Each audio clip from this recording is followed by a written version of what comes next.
தயவு செய்து இந்த இடம் நாங்கள் அதிகமான ஒரு பணச்செலவை செய்து அபிவிருத்திகள் பற்றி பேசுகின்ற இடம். ஆகவே இந்த இடம் ஒரு மாவட்டத்தினுடைய நிலைமைகள் பற்றி தீர்மானிக்கப்படுகின்ற இடம். அந்த அடிப்படையிலே இந்த அணையிலே பாதிக்கப்படுகின்ற சொற்பிரயோகங்கள் கௌரவத்துக்குரியவையாக அமைய வேண்டும்.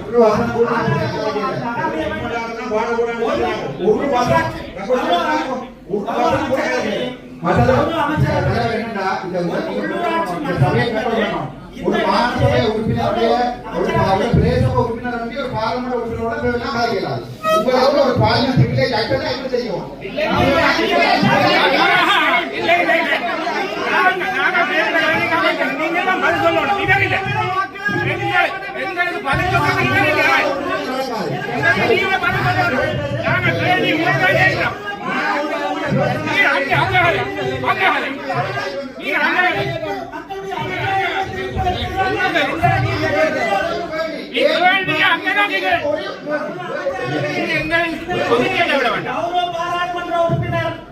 இந்நேரத்திலே உள்ளூராட்சி மன்றங்கள் ஊழல் மிக்கவை என்ற வகை குப்பை எரிபடி பிரச்சனை கொண்டு ரெண்டாவது கேக்கர்ஸ் ரோட்ல முழு இடத்துலையும் ரோட்ல குப்பையா இல்லை அதெல்லாம் வந்துடும். அது ஏற்கனவே இந்த பிரதேசாவை ஒன்றே துப்புரவாக்குறதே இல்லையா?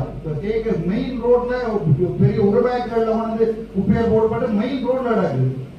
ஏன் நம்ம பயங்கர கோயில் பக்கத்துல போடுற நல்லூர பிரச்சனை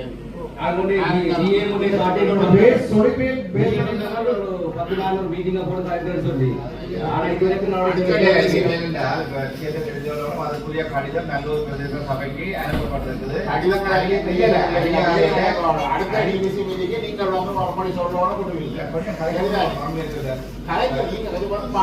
நல்லூர் பிரதேச சபைக்கு அதுக்குரிய அதிகாரியில காணி ஒதுக்கப்பட்டு மத்திய சுற்றாடல் அதிகார சபையோட நாங்கள் தொடர்பு அதுக்குரிய அனுமதி எடுக்கப்பட்டு பல நிபந்தனைகளை குறிப்பிட்டு அவர்களுக்கு சேமனுக்கு ஏற்கனவே செயலாளருக்கும் தவிசாளருக்கும் அந்த கடிதம் அனுப்பப்பட்டு அவர்கள் நடவடிக்கை எடுக்கப்படும். அதாவது அங்க சொல்லப்பட்டிருக்கிறது கழிவை கொண்டு போய் அப்படியே கொண்டுவதற்கு அந்த அனுமதி இல்லை. தரம் பிரிக்கப்பட்ட கழிவுகளை அதிகார பகுதியில் கொண்டுவதற்கு காணி பிரதேசங்களால் வழங்கப்பட்டு மத்திய சுற்றாடல் அதிகார சபையால் அனுமதி வழங்கப்பட்டு நடவடிக்கை எடுக்க சொல்லி பிரதேச சபைக்கு நாங்கள் இருக்கிறோம். அதுக்குரிய நடவடிக்கை எடுக்க வேண்டிய முழுமையான பொறுப்பு அந்த பிரதேச சபை.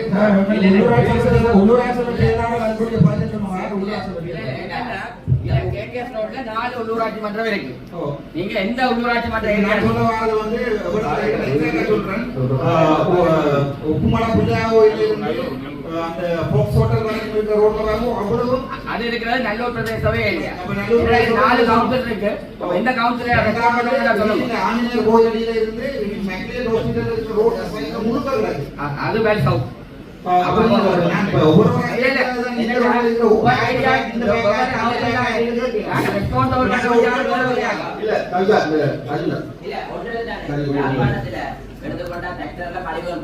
மூடிக்கொண்டு போறே இல்லை. நாங்கள் இந்த சட்டினை அடிக்க சொல்லிட்டு முடிவெடுத்து மூடிக்கொண்டு போறதுனால தீர்மானம் விட்டு வேலைக்கு மாநகர சபை பின்பற்ற எல்லாம் மாக்கண்ட முடிக்கிற பராக்கணும் எங்கட வாகனத்துல போய் வாகனத்துல வராது குப்பை. அப்ப இதுவரைக்கும் ஒரு வாகனத்துல மூடிக்கொண்டு வேண்டிய பொறுப்பு இருக்குது. குப்பைகள் எல்லாம் திறந்தபடியே பக்கத்துல கிடக்கு. கிராமிய வீதியில தலையில நடுவீங்க ஆனா இது செய்ய வேண்டிய வேலை இதை செய்யாம இருக்கிறீங்க. இப்ப கிராமிய வீதி ஆதியை குடிச்சிட்டு உங்களுக்கு பொம்மை எடுக்கிறது எவ்வளவு கத்துக்கிறீங்க. இப்ப இல்ல இது நாங்க செய்யறோம் எங்கென்ன இடத்துல அதாவது எந்தெந்த லோக்கல் எல்லாம் சில நல்லூர்ல சொன்ன மாதிரி விசாரணை தேவை இருக்கு. நல்லூர்ல கழிவாய்ச்சல் காலி பிரச்சனை நல்லூர்ல சொல்லுங்க. ஏன்னா கென்றாக வருது எங்க கென்றாக வருது உங்க காசு வருமோ குத்தி போடுவீங்க. இல்ல இல்ல ஆனா கேட்க கூடாது. அப்பால நீங்க போட முடியாது. அது உள்ளூராட்சி மன்றத்திலே கௌரவித்த அலையிலே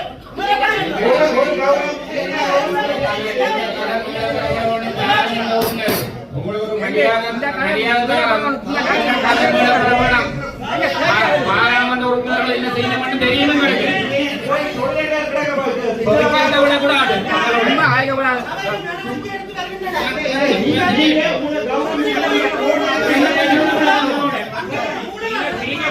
குப்பை முழு ஊழல் செய்தது நீங்கள்.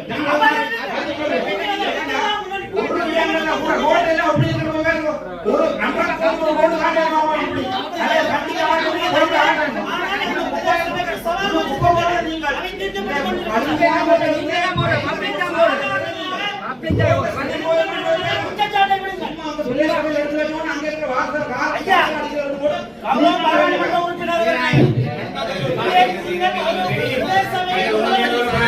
சும்மா பொதுவாக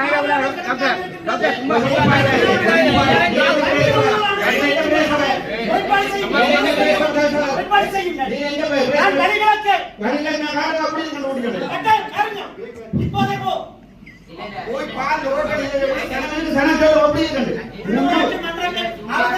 பாராளுமன்றத்திலே ஒரு தடவை கேட்டிருக்கின்றீர்களா? உங்களுடைய பதவி காலத்திலே உள்ளூராட்சி மன்றங்களுடைய காடர் இருக்கக்கூடிய அளவுக்கு நிரப்பப்படாமல் இருக்கின்றது. உள்ளூராட்சி மன்றங்களிலே ஆளணி பற்றாக்குறை கவனப்படுகின்றது. உள்ளூராட்சி மன்ற கௌரவ அமைச்சர் அவர்களே, மன்னிக்க வேண்டும், இந்த சபையிலே உணர்ச்சி வசப்பட்டு பேசுவதற்கு. எங்களுடைய உள்ளூராட்சி மன்றங்களை பொறுத்தவரையிலே இங்கே வட மாகாணத்திலே அதாவது ஆளணி நிரப்பப்படாமல் இது சாரிய பிரச்சனையாக இருந்து கொண்டிருக்கின்றது. இந்த அடிப்படையிலே எங்களுடைய உள்ளூராட்சி மன்றங்கள் கழிவகற்றுதல், திண்ம கழிவகற்றுதல் செயல்பாடுகளுக்காக சனசமூக நிலையங்களூடாக ஒப்பந்த அடிப்படையிலே பணியாளர்களை ஈடுபடுத்துகின்றது. என்னுடைய பிரதேச சபையிலே கூட 32 பேர்கிட்ட அப்படி அவ்வாறாக ஒப்பந்த அடிப்படையிலே பணியிலே ஈடுபடுத்தப்பட்டுக் கொண்டிருக்கின்றார்கள். இவர்களுடைய நியமனத்திலே இருக்கின்ற தடை முன்னரான காலப்பகுதியிலே நிதி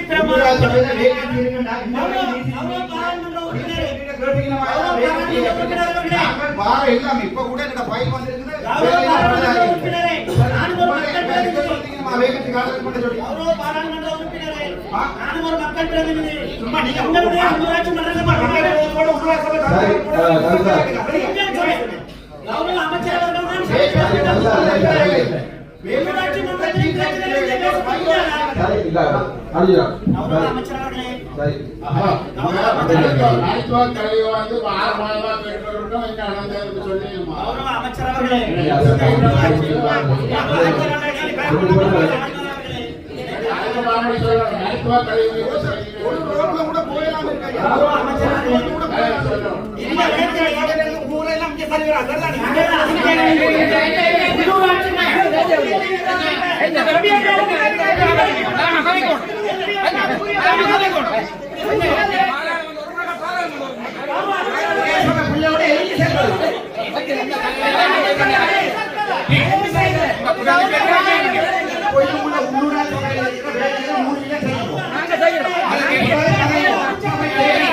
சபைகள் ஆரம்பிக்கப்பட்டு இன்னும் ஒரு மாசம் ஆகுது.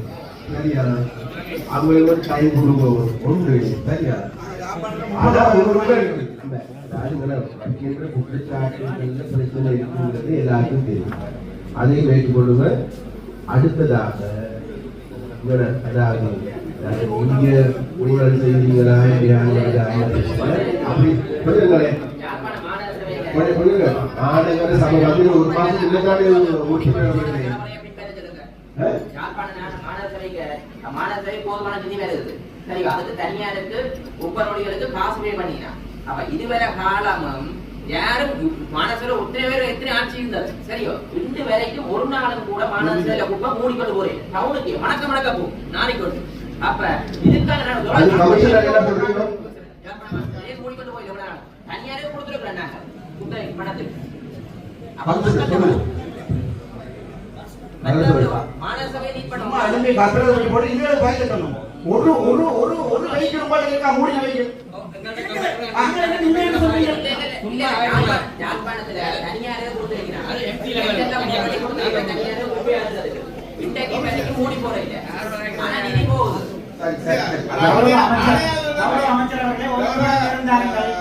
அமைச்சரவர்களே இதில் அரசு அதிகாரிகள் இருக்கின்றார்கள். தயவு செய்து இந்த இடம் நாங்கள் அதிகமான ஒரு பணச்செலவை செய்து அபிவிருத்திகள் பற்றி பேசுகின்ற இடம். ஆகவே இந்த இடம் ஒரு மாவட்டத்தினுடைய நிலைமைகள் பற்றி தீர்மானிக்கப்படுகின்ற இடம். அந்த அடிப்படையிலே இந்த அவையிலே பாதிக்கப்படுகின்ற சொற்பிரயோகங்கள் கௌரவத்துக்குரியவையாக அமைய வேண்டும். ஒரு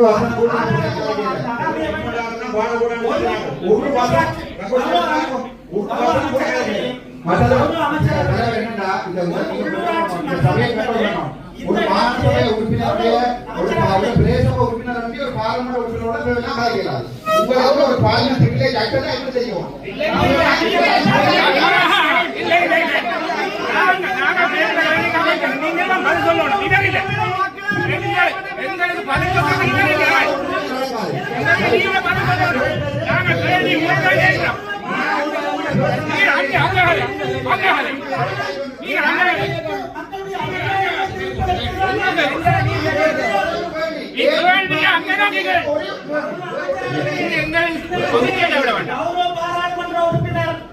இந்நிலத்திலே உள்ளூராட்சி மன்றங்கள் ஊழல் மிக்கவை என்ற வகையிலே ஒரு கருத்தை குத்தி போகின்றன. எந்த உள்ளூராட்சி மன்றமாக இருக்கலாம், எந்த அரசு திணைக்களங்களாக இருக்கலாம், அந்தந்த திணைக்களங்களுக்கு உணவு கணக்காக இருக்கின்றது, மாகாண கணக்காக இருக்கின்றது, பொது கணக்காக இருக்கின்றது. ஆகவே அவற்றின் அடிப்படையில் தான் நீங்கள்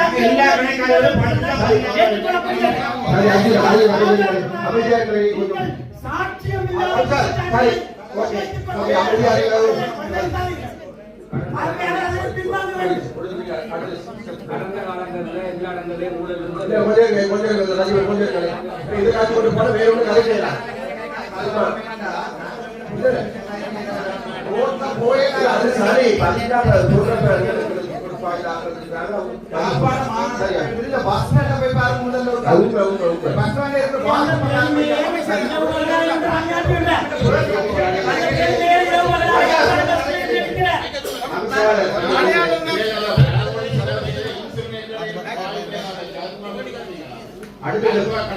நகர சபையில இந்த பிரச்சனை இளங்குமரன் கேட்டு கேள்வி விட்டு அதுக்கு பதிலோடு சொல்லுங்க. இவ்வளவு நாள் பாவிக்கல ஓகே, இனியாவது நாங்கள் சரியான நடவடிக்கை எடுக்கிறோம்னு சொல்லுங்க. நான் மாநகர சபையை பொறுத்த மட்டும் இப்ப கழிவகற்றல் சம்பந்தமான இந்த பிரச்சனைக்கு அண்மை காலமாக ஒருவருக்கு மிகமான கலந்த அளவில் அன்றைக்கு அந்த எரியூட்டல் சம்பந்தமான பிரச்சனை வந்ததுக்கு பிறகு டிராக்டர்கள் எல்லாம் மூடிக்கொண்டுதான் போயினோம். அந்த ஆணையாளர் இருக்கிற அவரிடம் அதை கேட்கலாம். மற்றது இந்த கழிவகற்றல் பொறிமுறையை நாங்கள் ஒரு முறைக்கு கொண்டு வருவதற்கு நீண்ட காலம் எடுக்கும் என்று சொல்லி சொன்னா இது இந்த சிஸ்டம் சரியான எல்லாம் மாறி போயிருக்கு. நாங்கள் இந்த உள்ளூராட்சி சபையை கையெடுத்து இன்றைக்கு ஒரு மாதமும் 4-5 நாட்கள் தான் ஆகி இருக்கின்றன. இவற்றை ஒரு சீரான நிலைக்கு கொண்டு வருவதற்கு ஒரு குறிப்பிட்ட கால எல்லை எங்களுக்கு தேவைப்படும். ஏனென்று சொல்லி சொன்னால் இந்த உள்ளூராட்சி சபைகளுக்கு தெரிவு செய்யப்பட்ட உறுப்பினர்களில் சில தவிசாளர்கள் உறுப்பினர்கள் பல புதிதவர்களாக இருக்கிறார். இதை நாங்கள் ஸ்டடி பண்ணி நாங்கள் அதை செய்யறதுக்குரிய கால எல்லை கொஞ்சம் தேவைப்படுகிறது. இந்த சபையிலே நான் அதை சொல்லுகிறேன். எதிர்வருகின்ற காலத்தில் நாங்கள் அதற்கான திட்டமிடல்களை நாங்கள் நேர்த்தியாக செய்து கொண்டிருக்கின்றோம். ஆணையாளர் இருக்கின்றார், அவரிடம் சில விடயங்களை அதை சம்பந்தமாக நீங்கள் கேட்கலாம். நேற்று கூட எங்களுடைய சபை அமர்விலே இந்த கழிவு முகாமைத்துவம் சம்பந்தமான நீண்ட ஒரு விவாதம் நடைபெற்றது. காலை 9 மணியிலே ஆரம்பமான எங்களுடைய சபை அமர்வு இந்த கழிவு முகாமைத்துவத்தை ஒரு சீரான நிலைக்கு கொண்டு போவதற்காக இரவு 8 மணி வரை இந்த சபை அமர்வு நீடிக்கிறது. எனக்கு தெரிந்த அளவிலே இவ்வாறு நீடித்த சந்தர்ப்பத்தை நான் அறிந்ததில்லை. அவ்வாறு நாங்கள் இந்த கழிவு முகாமைத்துவத்தை ஒரு நல்ல முறையிலே கொண்டு வருவதற்கு எங்களுடைய திட்டமிடலை சரியான முறையில் செய்து கொண்டிருக்கிறோம்.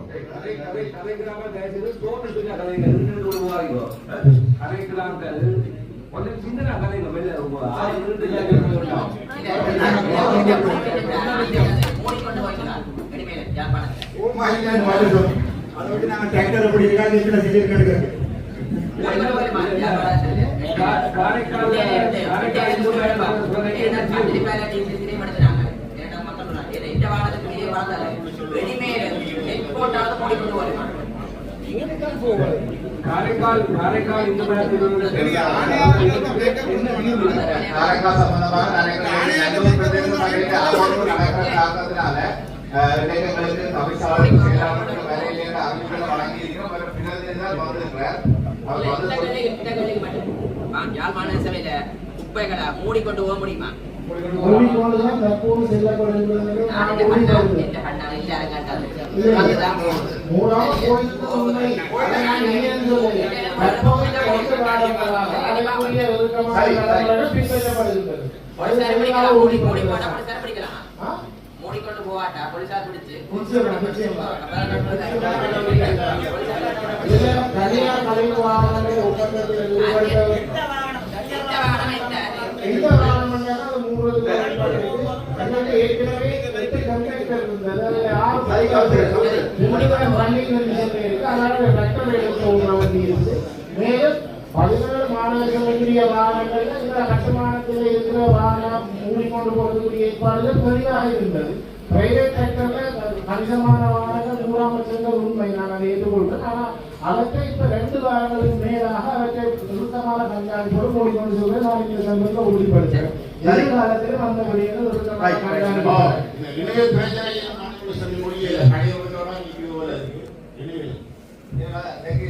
தவிசாளரும் செயலாளரும் இந்த கூட்டத்தில் வர முடியவில்லை அறிவிக்கிறோம். அவை இந்த சபையாக இருக்கிறபடியாக அந்த காரைக்கால் சம்பந்தமாக அதுக்குரிய நடவடிக்கை பிரதேச சபை எடுக்க வேண்டும். ஆனால் அவர்கள் மாற்று காணி ஒன்று தெரிவித்து நாங்கள் 50 பிரதேச கொடுத்து மத்திய சுற்றாடல் அதிகார சபையுடைய அனுமதியும் எடுத்து கொடுக்கப்பட்டிருக்கிறது. அவர்கள் சொல்லியிருந்தார்கள் நாங்களுக்கு அதை அங்கே கொண்டு போய் அதாவது அதிகாரியில கொண்டு போய் நடத்துறதுக்கு குறிக்கப்பட்ட கால அவகாசம் பிரதேச அது சியாமன் தான் சியாமன் இல்லை தலைவரும் நீங்களும் அரசாங்கம் வந்து மறுமொழி சொல்லணும். ஏன்னா சொல்லல கேட்டா தெரியும், ஐஎஸ்ஆ கேட்டா தெரியும். இப்போ உங்களோட வேலை செய்யற கேட்டா தெரியும். நல்லூர் பிரதேச சபையில் அமைப்பு நடைபெறுவதால செயலாளர் பெற முடியல. நான் ஏசிஎஸ்சி அந்த காரைக்காலில் காரமங்கல கொடுக்கப்பட்ட நாடிலே அடிப்படை கட்டுமானங்கள் மேற்கொள்ளப்பட்டு கொண்டிருக்கின்றன. ஒழுங்குபடுத்தப்பட்ட அமைப்பில் அந்த கழிவு இந்த பிரச்சனை எடுத்துக்கொண்டா உங்களுக்கு எல்லாருக்கும் நமக்கு எல்லாருக்கும் தெரியும். இந்த கழிவகற்று பிரச்சனை சிக்கலான பிரச்சனைகள்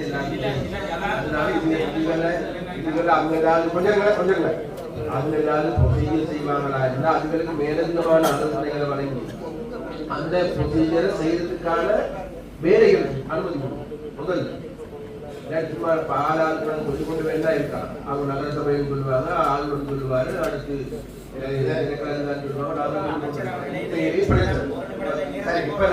அதிகாரி உள்ள மக்கள்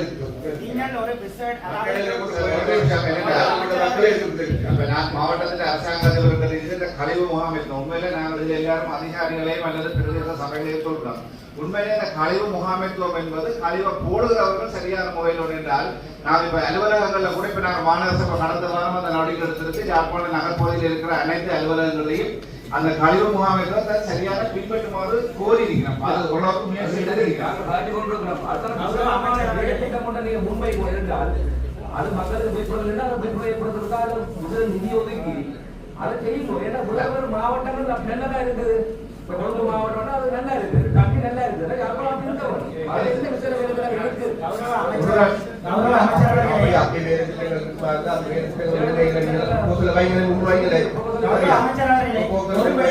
உங்களுக்கு அதிகாரம் இருக்குது, பிரதேச சபைகள் இருக்குது, பிரதேச சபை உறுப்பினர் கௌரவ அமைச்சர் அவர்களே, நான்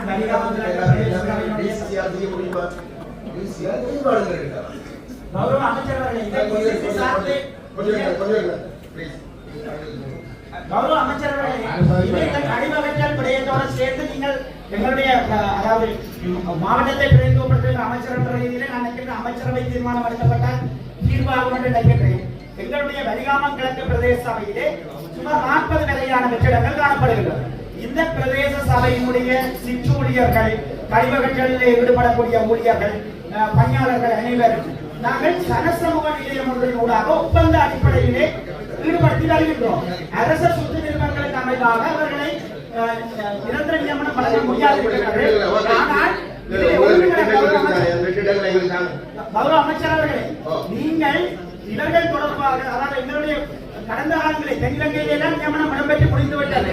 அந்த அடிப்படையில் நீங்கள் இவர்கள் தொடர்பாக விசேட கேபினட் பேப்பரை சமர்ப்பித்து எடுப்பதற்கு எங்களுக்கு ஒரு தீர்மானத்தை ஏற்படுத்த உள்ளூராட்சி மன்றங்களும் மத்திய அரசாங்கத்தினுடைய பிரதிநிதிகளை சந்திக்கின்ற இடமாக தான் இந்த டிசிசி அவசியப்பட வேண்டும். அந்த அடிப்படையிலே அவர்களுடைய விடயம் தொடர்பாக ஒரு கேபினட் பேப்பரை போட்டு அது தொடர்பாக ஏற்கனவே கௌரவ ஆளுநர் அதிகாரிகளிடம் உள்ளூராட்சி ஆணையர்கள் வெளியே கொண்டு செல்லப்பட்டிருக்கிறது. அந்த அடிப்படையிலே ஏற்பாடு செய்யணும். கௌரவ பாராளுமன்ற உறுப்பினர் நீதியின் முதலே கற்றுக்கொள்ள வேண்டும். அரசு அதிகாரிகளையும் மற்றவர்களையும் சட்ட பஞ்சாயத்து நடத்துவது சிறப்பு. யாழ் மாவட்ட ஒருங்கிணைப்பு குழு கூட்டம் இன்றைய தினம் யாழ் மாவட்ட செயலக கேட்போர் கூட்டத்தில் இடம்பெற்றது. இதன்போது பாராளுமன்ற உறுப்பினர் அர்ச்சுனா ராமநாதனுக்கும் உள்ளூராட்சி சபை தவிசாளர்களுக்கும் இடையில் கடும் வாக்குவாதம் இடம்பெற்றது.